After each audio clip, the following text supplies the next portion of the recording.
4 বছরের চুক্তির মা পর্ব 1 ও 2। আমি আছি আপনাদের সাথে সাবরিন আক্তার। শুরু করছি সূচনা পর্ব। ভাগ্যের চরম হাস্যকর পরিহাসে মাত্র 14 বছর বয়সে সারারাত স্বামী নামক মানুষটার শারীরিক ক্ষুধা নিবারণ আর ভোররাত থেকে মাত্র 1 মাস বয়সী বাচ্চাহারা মাকে নিজের বুকের দুধ খাওয়ানোর অভিনয় করতে হচ্ছে। বাচ্চাটার নাম ইরিনা তালুকদার ওরু। কাল এ বাড়িতে আসার এক মুহূর্ত আগেও জানতাম না এই লোকটাকে আমার বিয়ে করতে হবে। আমি শুধুই জানতাম একটা বাচ্চাকে দেখতে হবে, বাচ্চাটার মা নেই। কিন্তু আমি বাচ্চার মায়ের কথা জিজ্ঞাসা করেও কোনো উত্তর পাইনি। পেয়েছি এক ভারী নিঃশ্বাসের শব্দ। পুরান ঢাকার এক নামকরা তালুকদার বাড়ি। আব্রাহাম তালুকদারের নাম অনুযায়ী এই বাড়ি প্রতিষ্ঠিত হয়, কিন্তু বর্তমানে সেখানে বসবাসরত ও একমাত্র উত্তরাধিকারী ফারিস তালুকদার শুভ্রবাদে কেউ বেঁচে নেই। শুভ্র অনেক ঢাকার এক মাল্টিন্যাশনাল কোম্পানির মালিক। শুভ্র তার একমাত্র মেয়ে ওরুকে দেখাশোনার জন্য একজন বিশ্বস্ত আয়া খুঁজছিলেন।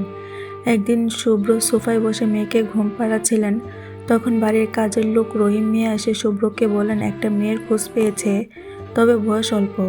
শুভ্র প্রথমে রাজি না হলেও পরে নিজে মেয়ের মায়াবী মুখের দিকে তাকিয়ে রাজি হয়ে যায়। ঘুম থেকে উঠে আসরের নামাজ পড়ে যখন ঘর থেকে বের হচ্ছিলাম, তখন আমার চোখ গেল ডাইনিংয়ের সোফার দিকে।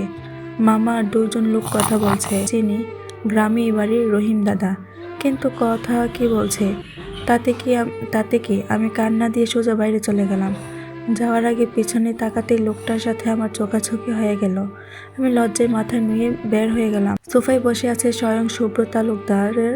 রহিমের কাছ থেকে খবর পাওয়ার পর সাথে সাথে ছুটে এসেছেন তিনি। নিজের মেয়েকে যত তাড়াতাড়ি সম্ভব একটা মা এনে দিতে চাই সে। সেই জন্যই মিস্টার নাজমুল হুদা আমার স্বামীর সাথে কথা বলছিলেন। মামা প্রথমে রাজি না থাকলেও পুরো 20 লক্ষ টাকার কথা শুনে এক পর্যায়ে রাজি হয়ে যায়। কিন্তু শুভ্র বাধায় অন্য এক বিপত্তি। সে একটা চুক্তিপত্র এগিয়ে দেয় নাজমুল হুদার কাছে। চুক্তিটা এমন ছিল, আগামী 4 বছরের জন্য আমার ভাগ্নিকে শুভ্র তালুকদারের এর বাচ্চার মা হয়ে থাকবে। তার সকল পড়াশোনা এবং যাবতীয় খরচ শুভ্র তালুকদার বহন করবে। আমি 20 লক্ষ টাকার বিনিময়ে আমার ভাগ্নিকে শুভ্র তালুকদারের কাছে বিক্রি করে দিচ্ছি 4 বছরের জন্য। আর 4 বছরের আগে আমি যদি ভাগ্নিকে ফেরত পেতে চাই, তাহলে 50 লক্ষ টাকা দিব। নাজমুল হুদা টাকার গরমে অন্ধ হয়ে রাজি হয়ে গেলেন। সাথে শুভ্র 20 লক্ষ টাকা নাজমুল হুদার দিকে এগিয়ে দিল। নাজমুল হুদা এক পলক টাকাগুলোর দিকে তাকিয়ে শুকনো ডুব গিলে বলল, আমার ভাগ্নিটা ছোট, যদি কোনো ক্ষতি করে ফেলেন সেই দায়ের ভাই আমার। শুভ্র গম্ভীর নিয়ে যাবেন? নাজমুল হুদার চোখ চিকচিক করে জিজ্ঞাসা করলেন। এখনই আমার একটু ওর সাথে কথা বলার সুযোগ করে দিন। আচ্ছা বাবা বসো, চা নাস্তা কিছু দিব? নাজমুল হুদার স্ত্রী মার্জিয়া বেগম বললেন। না, আমি যা বলছি তাই করেন। শুভ্র বিরক্তিকর কণ্ঠে বলে ওঠে। ডান পাশের ওই কর্নারের রুমে আছে নাজমুল হুদা। বলার সাথে সাথে শুভ্র চলে গেল ওই রুমে। সকাল 7টা বেজে গেছে, আর এক পাশে শুয়ে আছে শুভ্র নামক পুরুষটি, আর আমার অন্য পাশে তার মেয়ে ওরু। আমি সিদ্ধাতুল সারা, বয়স মাত্র 14। ছোটবেলায় বাবা মাকে হারানোর পর থেকে মামা বাড়িতে বড় হয়েছি। সারাদিন অক্লান্ত পরিশ্রমের পর খাবার খেয়ে দিন কেটেছে। কোনো রাতে খাবার পড়েনি পেটে। মামির মারও খেয়ে দিন কেটেছে। স্কুলের পড়াশোনার সৌভাগ্য ছিল না বললেও চলে। সপ্তাহে একদিন স্কুলে যেতে দিত, সেভাবে ক্লাস 9-এ উঠেছি।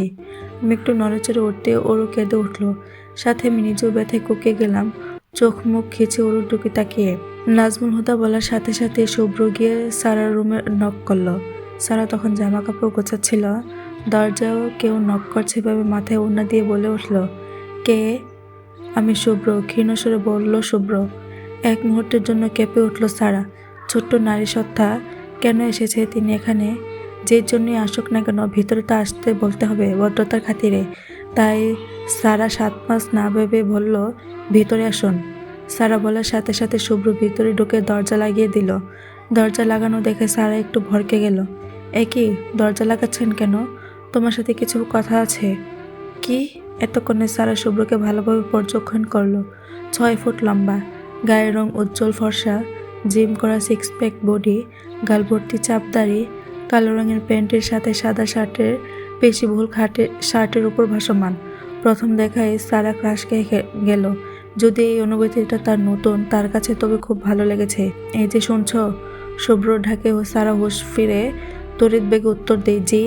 তোমার নাম কি? সারা, সিদ্ধাতুল সারা। ও শুভ্র এক ধমকার নিঃশ্বাস নিল। শুভ্র একটু থেমে বলে উঠল, মিস সারা, তোমাকে আমি নিতে এসেছি, গুছিয়ে নাও, এক্ষুনি বের হব। শুভ্রর কথার আগামাতা কিছু না বুঝে সারা জিজ্ঞাসা দৃষ্টিতে শুভ্রর দিকে তাকাতে শুভ্র হাতে থাকা ডিল পেপারটা সারার হাতে দিয়ে বলে ওঠে, তোমার মামা আগামী 4 বছরের জন্য তোমাকে আমার কাছে বিক্রি করে দিয়েছে 20 লক্ষ টাকার বিনিময়ে। তবে চিন্তা নেই, তোমার কাজ হলো আমার ছোট্ট মেয়েকে দেখা। সারার মাথায় আকাশ ভেঙে পড়লো, এটা কি শুনছে? মামা কি করছে? এই লোক কি পাগল? 4 বছরে কি কোনো ছেলেখেলা নাকি? আর আমি কেন ওনার বাচ্চাকে দেখব? আমি বাইরে গেলাম, 10 মিনিটের মধ্যে বাইরে চলে এসো, আমরা এক্ষুনি বের হব। বলে শুভ্র হন হন করে রুম থেকে চলে গেল। শুভ্র বয়স 26 বছর। শুভ্র চলে যাওয়ার সাথে সাথে সারা মাথা চক্কর দিয়ে উঠল। তখনই তার মামা নাজমুল হুদা রুমে প্রবেশ করলেন। নিজের মামাকে রুমে আসতে দেখে সারা কেঁদে দিল।